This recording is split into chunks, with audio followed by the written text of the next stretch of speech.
Welcome back to It's All About Him. Today's topic is actually called Desiring Wealth.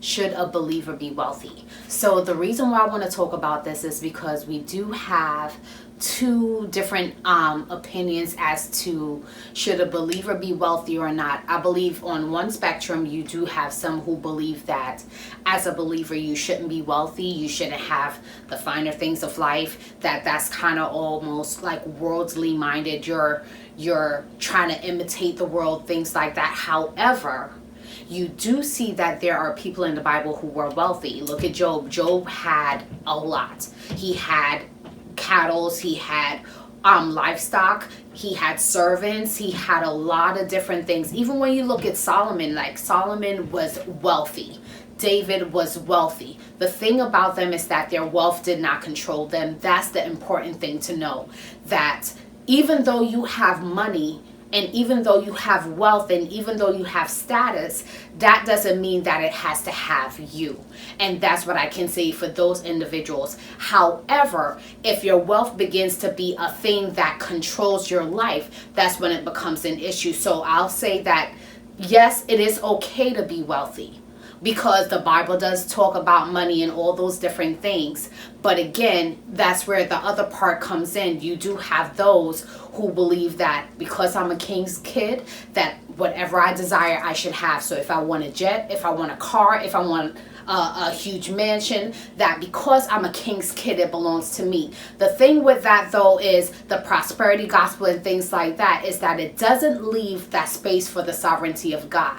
And what I mean by that is you do see people who say might be homeless, but they are professing Christians. That you do see people who are in the shelter, you do see people who their house burned down, different things, but they're believers. So when you have the prosperity gospel that says because I'm a king's kid, I can name it and claim it, I can do those things, it doesn't leave the sovereignty of God to say, you know what, well, if this happens, then what? Suppose you naming it and claiming it, but he says, no, I'm still going to have you live in an apartment. I'm still going to have you do that. Then what?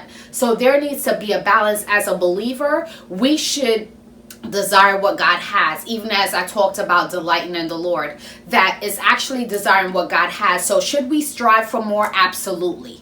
Get your education, do what you want to do, and you should want to be financially stable and financially healthy. I actually think that's biblical. Living from paycheck to paycheck, I don't think that's biblical. Like, I don't believe that's how the Lord will want us to live. However, if we don't have a mansion and a jet and all those things, then we cannot equate it to maybe you're lacking in faith or you're not trusting God enough and all of that. That's also an error. So we need to have a balanced mentality as it concerns wealth. So we need to be balanced and not think that it's wrong to have wealth, that if I have that, then that means that I'm sinful or I'm not living the life that I should, because that's also an error.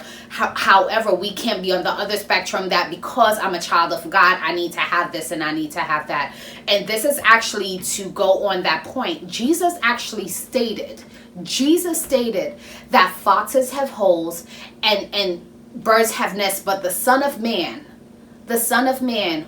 does not have a place to lay his head. So if Jesus was basically saying he's homeless, the only way he had a place to live is when people took him in. So if that's what he's saying, then how can we end up saying that, well, I have to have this, I have to have that?